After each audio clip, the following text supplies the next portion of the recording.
What is going on, guys? Jason Burke here, Styles Clash for Life, coming at you on YouTube, and today I am wrestling with myself. Yesterday, as it were, I recorded the NXT TakeOver San Antonio predictions on my channel, so if you guys want to go back and check out who I think is going to win in a match-by-match review of NXT TakeOver San Antonio, go check that out on my channel. It was posted yesterday. And today I'm doing the Royal Rumble 17 prediction video. Royal Rumble is this coming Sunday. It is one of the big four pay-per-views. It is one of the national treasures of wrestling. It is a wrestling holiday this Sunday. Many people actually prefer Royal Rumble over WrestleMania, personally. I'm not one of them. I think Rumble is my second favorite show of the year. But overall, I'm very excited. This is one of the more unpredictable Rumbles in a long, long time.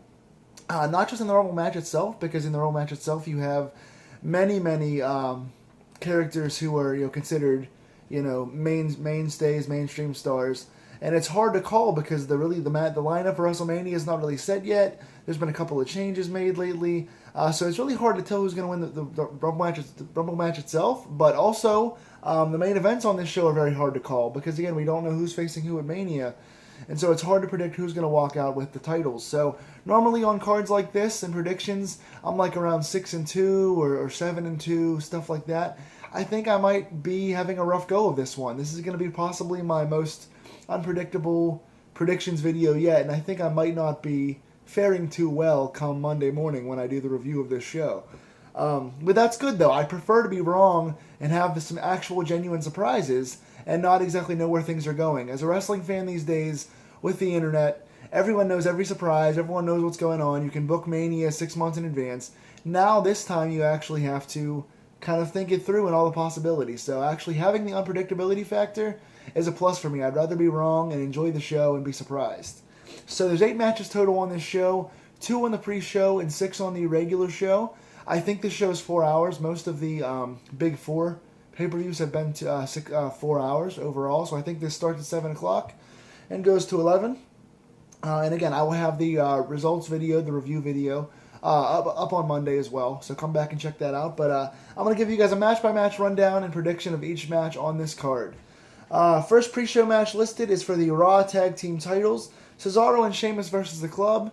And this one is, again, a common theme here. It's a hard match to call because Cesaro and Sheamus are still a fairly new team. They've hit a stride lately. They've been having really good matches overall. And they should have a longer tag team title reign. They have a good program going. They've kind of hit their role recently. But the Club, Anderson and Gallows, excuse me, also need a win. They've been booked in Oblivion. They lost to New Day about 12 times.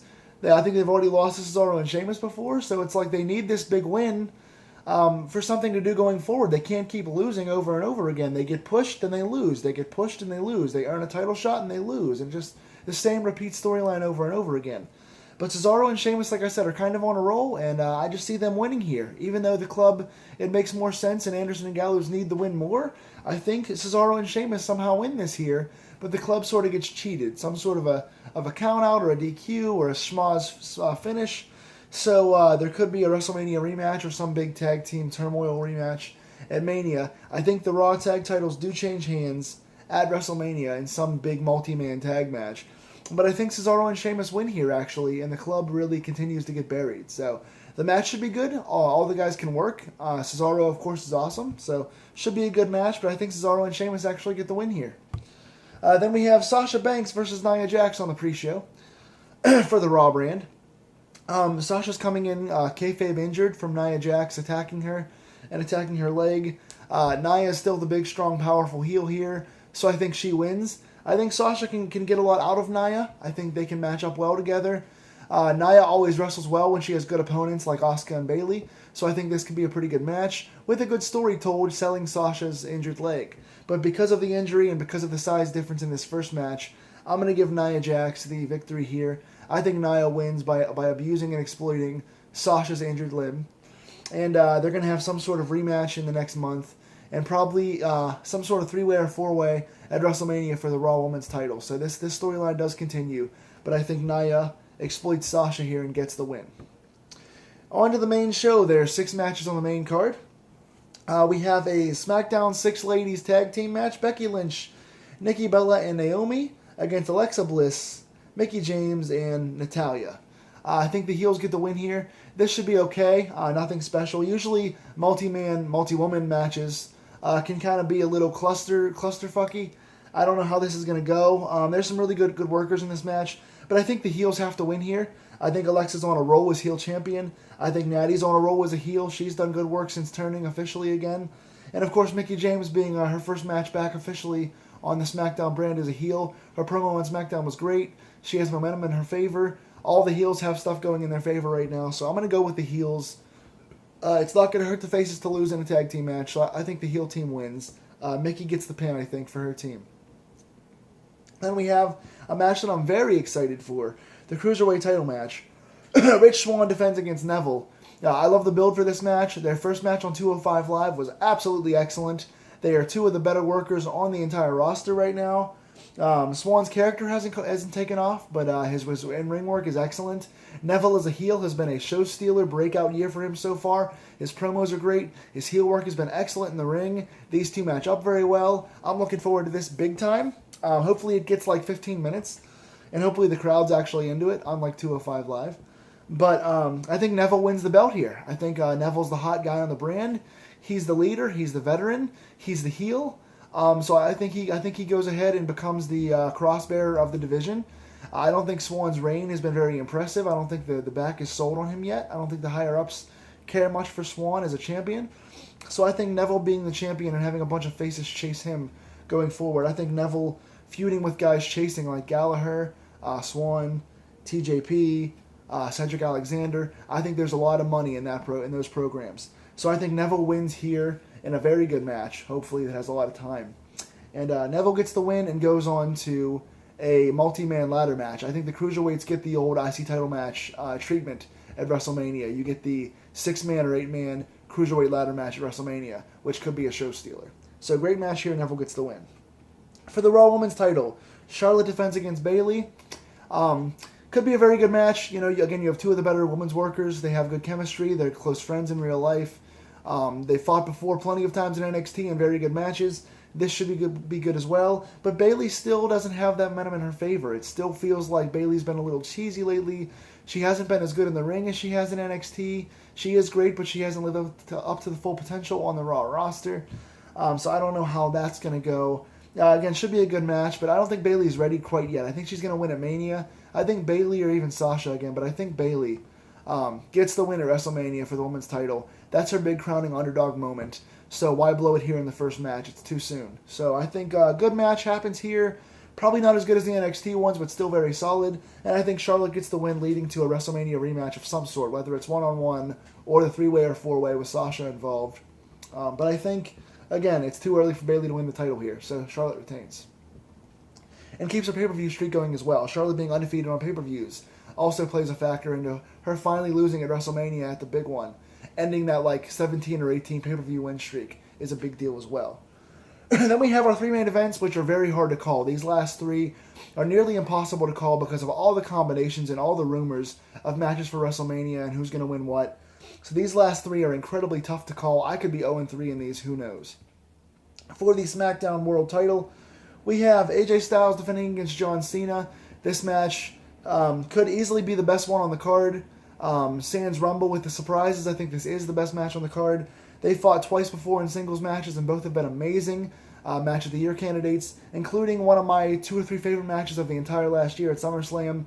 What scares me is Styles has beaten Cena twice now. He beat him in the first match they had, one-on-one, and then he beat him clean at SummerSlam, clean as a sheet, kicking out of the top rope AA and all that stuff. So I don't see Cena losing to Styles again here. Styles also beat him dirty in the 3-way against Ambrose. So Styles technically is 3-0 against Cena in non-tag team match format. So I can't see Cena losing again here.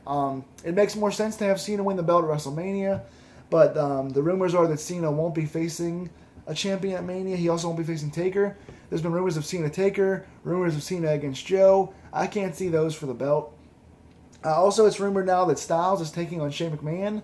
That match wouldn't make sense for a title, I don't think. It doesn't need a belt. I don't really care for the idea of that match anyway, but I think because Cena's lost to Styles so much one-on-one, I can't see him losing again. I think Cena wins and ties the record for the world title here. It's a big show. It's one of the big four.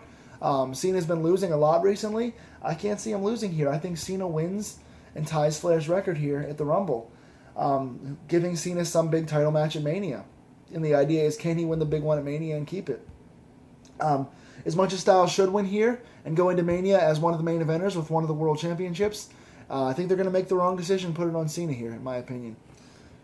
So I think Cena wins the title. Then we have Kevin Owens defending the Raw World title, Universal title, whatever, versus Roman Reigns, with Chris Jericho in a shark cage above the ring. This one's a little easier to call. Once again, I think Owens should go into WrestleMania as world champion and defend the belt in a main event match, and have, again, your two newer, younger champions in Owens and Styles. But, once again, I think the internet's going to be pissed here. As much as the internet's going to hate Cena being champion over Styles, they're also going to hate even more Reigns being champion over Owens. I think Reigns wins the world title here. There are rumors of Reigns versus Taker. There are rumors of Reigns versus Strowman for the belt. Everything concerning Roman's been involving the world title this year. And so, and plus Kevin Owens against Chris Jericho has been the big rumor match that I think is going to happen. And Jericho already has the U.S. title, so that feud already has a lot of steam, plus a U.S. championship for it, so you don't need to have the world title involved. So I think Owens loses the belt here, with Reigns being Super Reigns and not having the belt for quite some time and wanting a main event match, and Owens already having the steam with Jericho and having another belt involved with Jericho being U.S. champ. I just don't think that Owens retains here. I think Jericho inadvertently cost Owens the title, leading to Reigns winning the world championship and Owens feuding with Jericho going into Mania. So as much as I don't like that outcome, I think Reigns is your new world champion. And hopefully the match is good, because their matches so far have been solid but have had bad finishes. And I expect more of the same here. Good match, but a bad finish. So 2 world title changes on this show, plus the Cruiserweight Championship. So 3 title changes on this show, in my opinion. Now the main event, the most unpredictable match of all, the Royal Rumble itself. I'm looking forward to this one. It's the most unpredictable Rumble since probably '92 when Flair won for the title. There are a lot of big names in this Rumble. You have Goldberg, you have Lesnar, you have Undertaker, you have Jericho, you have Strowman, you have Ziggler, you have a couple of Ambrose, a couple other guys, the Wyatts. And there's a lot of rumors they've changed around. I've heard that Randy Orton's a favorite. I've heard Taker's a favorite. I've heard Strowman's a favorite. I've heard there's been so many. Jericho's been rumored as a favorite as well. Plus you have the possibly debuting Samoa Joe, which I think we will see in this Rumble, and the possible returning Finn Balor, which we could possibly see as well. And both those guys are dark horses. Balor's been rumored to be a favorite to possibly win as well. So I think you'll see Balor and Joe added to this massive field as well. Plus I think we'll see Seth Rollins, even though he's not in the match right now. I think they're going to set up hopefully Sami Zayn is in there for a long time as an Iron Man. I want to see him get over. I think we'll see the setup for Triple H and Rollins as one costs the other in the Rumble. I think we'll see the Goldberg-Lesnar rematch set up as they take each other out of the Rumble or cost each other, as hopefully some young star like a Joe or Balor tosses one of them over with a distraction. But so I think we'll see Triple H Rollins here. I think we'll see Goldberg-Lesnar cancel each other out here. I think Strowman does some good stuff in this Rumble. But my pick for the winner, and this one's hard to call again because we don't know if Balor or Joe's going to be in there, but I think the winner of this Rumble is The Undertaker. I don't see him losing. I don't see him being tossed out because his body is bad. But he's going to, regardless of what happens, he's going to have a big match on the card. There's been rumors that there's no belt in his match, but his match has changed so much too, there's really no way to tell. Rumors of him against Roman Reigns have been talked about, and rumors of him against Cena have been talked about. So Taker winning here would make a lot of sense for either of those matches, for Taker to go after those belts. So that makes a lot of sense. And it's Taker's probably his last Rumble. I think this is his last hurrah. Even if he fights again next year at WrestleMania, this definitely is his last Rumble, I think. So I think Taker goes out with a big win here. So Undertaker wins and challenges for some title at WrestleMania. And again, it should be a very good match. It is unpredictable. There's a lot of big stars in it. There's a lot of possible returns and debuts in it. So I'm very excited for how this one plays out. So again, what do you guys think? My predictions, I know it's been rocky. I've been rambling a lot because I'm not sure what's going to happen at this show, which is good. Tell me in the comments down below what match you're most looking forward to. Who do you want to see win? Who's going to win? How did I do and why? Tell me in the comments. I'll be coming back at you guys. Again, if you want to see my NXT TakeOver predictions video, go check that one out from yesterday. I'm also going to be doing results videos and a review of the show for NXT and for the Rumble on Monday as well. Monday morning. So come check that out as well. Thank you guys very much for watching. It's been Wrestling with myself. Enjoy Rumble Weekend, guys. Enjoy this holiday. Enjoy your wrestling this weekend, and I'll see you guys real soon.